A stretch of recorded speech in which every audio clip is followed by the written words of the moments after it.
बस 5 बात आप सुन लो मेरी। अगर आपने इस 5 बात पे ध्यान दे दिया, इस 5 बात पे काम कर लिया, तो यकीन मानो आपका फर्स्ट डिवीजन कोई नहीं रोकेगा।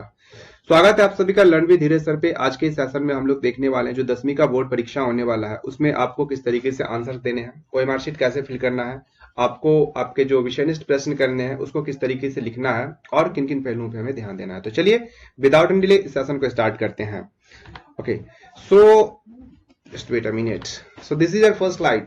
हमने पहले लिखा है कि ओएमआर शीट अच्छे से भरें। जी हाँ, आपको पहला काम ये करना है कि आपको जो ओएमआर शीट मिलेगा, आपको इस ओएमआर शीट को बहुत अच्छे तरीके से फिल करना है। इसमें आपको किसी तरीके की कोई गलती नहीं करनी है, अन्यथा आपके रिजल्ट पेंडिंग हो सकते हैं।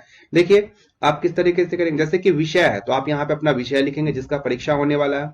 परीक्षा यानी कि आप कौन सा दे रहे हो, एनुअल, कंपार्टमेंट यानी कि वार्षिक या फिर कंपार्टमेंटल आपका एग्जाम है, तो जैसे कि वार्षिक है, वार्षिक को टिक कर लोगे। कौन सी सीटिंग है, पहली या दूसरी, मान लीजिए पहली है तो आप पहली पे टिक करोगे। विषय कोड आप इसमें 3 बॉक्स में विषय कोड को भरोगे।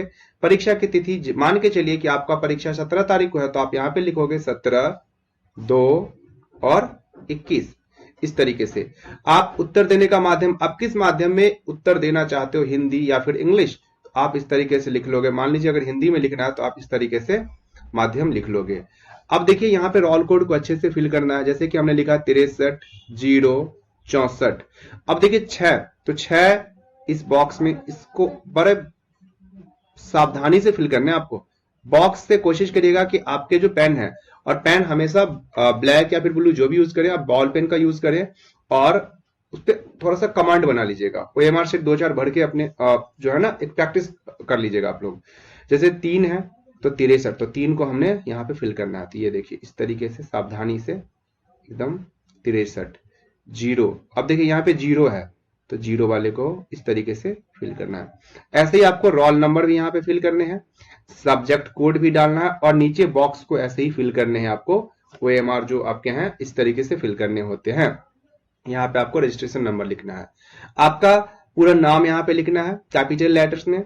आप किस विषय का परीक्षा दे रहे हो वो भी आप कैपिटल लेटर में लिख लेना यहाँ पे, और आपके जो अनुक्रमांक है वो शब्दों में आपको यहाँ पे लिख लेना है। ठीक है, तो पहला हमने समझा कि किस तरीके से हम ओएमआर शीट को फिल करेंगे, और इसमें गलती नहीं करना, अन्यथा आपके रिजल्ट पेंडिंग हो जाएंगे। ठीक है, चलिए देखिए सेकंड है कि जो हमें विषयनिष्ठ प्रश्न का उत्तर देना होता है उससे हम कैसे देंगे। तो हमने यहाँ पे मेंशन करा है कि प्रश्न संख्या अच्छे से लिखे। बिल्कुल, अगर आप जो जिस क्वेश्चन को सॉल्व कर रहे हो उसे अगर आप मान लीजिए अच्छे से रिप्रेजेंट नहीं कर पा रहे हो, ऐसी स्थिति में कई बार होता है कि आप आंसर्स तो लिख देते हो लेकिन वो आपको बेनिफिट नहीं दिला पाता। बेनिफिट का मतलब वो कंसीडर नहीं हो पाता। क्यों? क्योंकि उसका जो क्वेश्चन नंबर होता है वो आपने अच्छे से मेंशन नहीं किया हुआ होता है। आपको इन विषय पे ध्यान रखना है। देखिए अगर हम क्वेश्चन नंबर देने की बात करूं तो आप मान लीजिए दूसरे प्रश्न को कर रहे हो तो आप अच्छे तरीके से यहाँ पे लिखोगे। चलो मैं यहाँ पे लिख के समझाता हूं। आप ऐसे लिखिएगा, आंसर नंबर 2 का क। इस तरीके से आपको यहाँ पे लिख लेना है, आंसर नंबर 2 का क। और यहां से लिखने के बाद तभी जाके आप यहां से नीचे अच्छे तरीके से लिखोगे। ठीक है जी, और जो कॉपी आपको लिखने को मिलेगा वहां पे बिल्कुल इसी तरीके से मिलेगा। और यहाँ पे जैसे आपने प्रश्न 2 लिखा, जैसे मान लीजिए इस कॉपी के मैं उदाहरण हूं। देखिए प्रश्न 2 लिखा और उत्तर इन्होंने यहां से लिखना शुरू किया है। एग्जामिनर ने क्या करा, इस तरीके से ये घेरा बना दिया कि आपने इतना स्पेस छोड़ा। आपने मान लीजिए क्वेश्चन नंबर यहां लिखा, आप यहां से एकदम अच्छे से एकदम लिखना शुरू कर दे। क्लियर है? चलिए अगला है पॉइंट की प्रश्न छोड़े नहीं। आपको कोई भी प्रश्न छोड़ना नहीं है, आपको पूरे के पूरे प्रश्न अटेम्प्ट करने हैं। मान लीजिए जैसे कि हमने माना आपको 100 ऑब्जेक्टिव्स मिलेंगे तो 100 में 50 ऑब्जेक्टिव्स हमें करने हैं। आपको मान के चलिए जैसे 30 सब्जेक्टिव मिलने में, अगर मैथ्स की मैं बात करूं तो 30 में 15 आपको लघु उत्तरीय वाले जो 2 अंक वाले होते हैं वो कर लेने हैं। और ये जो ऑब्जेक्टिव होते हैं आपको 1 अंक के होते हैं तो इनसे मिलता है आपको 50 अंक। ये जो लघु उत्तरीय वाले होते हैं आपके, ये होते हैं 2 अंक के, तो इनसे मिलता है आपको 30 अंक। अब देखिए जो नेक्स्ट आपका बच गया, यहाँ पे आपको 5 प्रश्न करने को मिलेंगे, सॉरी 4 प्रश्न आपको करने को मिलेंगे जो कि 5 अंक का रहता है। तो 4 पंजे 20 अंक आपका ये हो गया। तो ये देखिए पूरे 100 अंक पूरे हो गए। और इस 15 क्वेश्चन को करने के लिए आपको विकल्प मिलेगा 30 क्वेश्चन का, इस 4 को करने के लिए आपको विकल्प मिलेगा 8 क्वेश्चन का। तो आपको प्रश्न पूरे के पूरे अटेम्प्ट करने हैं, क्वेश्चन खाली मत छोड़ना, कॉपी खाली मत छोड़ना भाई मेरे, इतना ध्यान रख लो, कॉपी खाली मत छोड़ना। बस कॉपी में कुछ ना कुछ लिख के आना। कुछ ना कुछ का मतलब ये नहीं कि आप गाना लिख के आ गए फिर लेने के देने पड़ जाएंगे, आपका जो इंप्रेशन है खराब हो जाएगा एग्जामिनर की नजर में। और ऐसी स्थिति में अगर आप अच्छे प्रश्न भी कर रहे हो ना, जो उसमें आपको कहीं ना कहीं नुकसान देखने को मिलेगा। अगला पॉइंट है कि प्रश्न से संबंधित उत्तर लिखे। बिल्कुल जैसा कि मैंने अभी बोला कि आपको गाना नहीं लिखना है। ऐसा नहीं हो कि सर ने बोला कि आपको कॉपी खाली नहीं छोड़ना है, आपको लिखना है। क्या लिखे फिर? आपको जो भी चीज लिखोगे ना, आपके क्वेश्चन से रिलेवेंट होना चाहिए, कुछ ना कुछ पॉइंट मिलना चाहिए। अगर आपको मान लीजिए, देखिए आजकल मार्केट में हर विषय का जो मॉडल पेपर है अवेलेबल है, और आप 5 सेट में मॉडल पेपर प्राप्त कर सकते हो जो मार्केट में अवेलेबल है। अगर आप इस मॉडल पेपर से भी सब्जेक्टिव क्वेश्चन पूरा एक नजर देख लेते हो ना, तो मैं यकीन कह सकता हूं, मतलब आप यकीन मानिए, आपसे कोई भी क्वेश्चन छूटेगा नहीं और आप हर एक क्वेश्चन को अटेम्प्ट करके आओगे। और आप अगर 100% क्वेश्चन अटेम्प्ट करते हो तो कहीं ना कहीं आपका फर्स्ट डिवीजन पक्का है भाई, कोई नहीं रोकेगा। आप बस मैटर जो लिखोगे ना, रेलेवेंट लिखना, उसको इधर उधर मत करना, गाना वाना मत लिख के आ जाना बस। तो प्रश्न से संबंधित ही उत्तर लिखना है, इधर उधर की बातें नहीं करनी है हमें।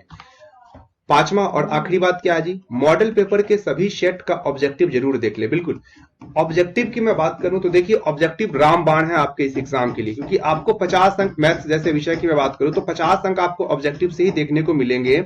और इस 50 में मान के चलिए, देखिए एक फर्स्ट डिवीजन की मैं बात करूं तो हमें 60% का स्कोर चाहिए, और 50 तो हमें ऑब्जेक्टिव ही दिला रहा है। तो ऑब्जेक्टिव पे एकदम इस तरीके से कमांड कर लेना है ना भाई कि ऑब्जेक्टिव छूटे नहीं।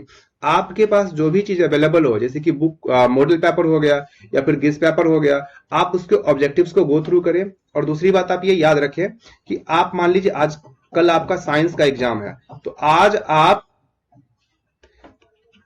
आप केवल और केवल साइंस को ही देखेंगे, दूसरा मत देखना। केवल और केवल साइंस पे कंसंट्रेट कर लेना। नेक्स्ट डे मान लीजिए आपका मैथ्स है, तो साइंस का पेपर दे के आना है, अच्छे से फ्रेश हो लेना है, दिमाग को रिफ्रेश करना है, और आप मैथ्स का एक देख लें, गो थ्रू कर ले पूरे को, और ऑब्जेक्टिव को जरूर देखें, क्योंकि ऑब्जेक्टिव काफी ज्यादा महत्वपूर्ण साबित हो सकता है। ठीक है जी।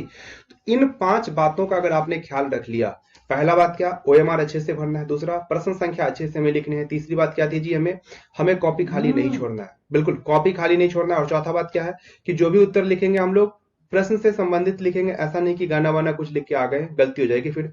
अगला बात क्या है जी, मॉडल पेपर का सभी के सभी जितने भी सेट आपको अवेलेबल हो, सबके ऑब्जेक्टिव्स को जरूर देख ले। ऑब्जेक्टिव्स आपके लिए काफी ज्यादा इंपॉर्टेंट साबित हो जाएंगे। क्लियर है? तो इन बातों पे आप विशेष ध्यान रखेंगे तो ऑब्वियसली आपके जो स्कोर आएंगे काफी अच्छे आएंगे, और रिजल्ट के बाद आपका जो चेहरा होगा कुछ इस तरीके से होगा, ऐसे एकदम आप भी हंसते हुए निकलोगे कि मजे आ गए मेरे।